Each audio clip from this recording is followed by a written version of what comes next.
প্রত্যেক ক্লাসে যেসব ক্যাটাগরির ছেলে মেয়ে থাকে কমেন্ট করে বলবেন আপনি কোনটা।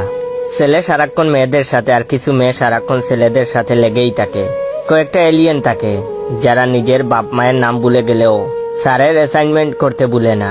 কয়েকটা আইনস্টাইন ও নিউটন থাকে, এরা ক্লাসের শেষের সময় এলে স্যারকে টপিকের বাইরে প্রশ্ন করে ক্লাসের লেন্থ আরো 20-25 মিনিট বাড়াইয়া ফেলে। কিছু কাপল থাকে, এরা ক্লাসে আসে শুধু প্রেম করতে। কয়েকটা থাকে তারা সারা রাত ধরে ঘুমায় না, ক্লাসে এসে ঘুমায়।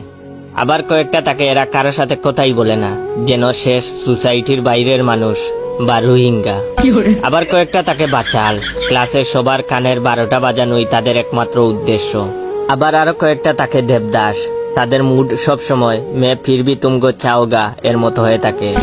আবার কয়েকটা থাকে জুকার। আবার আমার মতো কয়েকটা থাকে, তারা সব সময় সবাইকে হাসায়, এমনকি তাদের কাছে সিরিয়াস বলে কোনো শব্দ নাই। আবার কয়েকটা থাকে গালিবাজ, এদের মুখ থেকে কথা কম বের হয়, গালি বেশি বের হয়। আবার কয়েকটা আছে ডিস্কো, তারা ক্লাসে এমন ড্রেস আপ মেকআপে আসে মনে হয় কারো ওয়েডিং প্রোগ্রামে আসছে। আবার কয়েকটা থাকে কবি টাইপ, একটু গম্ভীর লেখালেখি করে। আবার কয়েকটা থাকে হরমোন বিশেষজ্ঞ, কার দাড়ি উঠে নাই, কার বা উঠে নাই, এসব নিয়ে গবেষণা করাই ওদের কাজ। সব শেষে প্রত্যেক ক্লাসেই কয়েকটা কঙ্কাল আর গুলালু থাকবেই।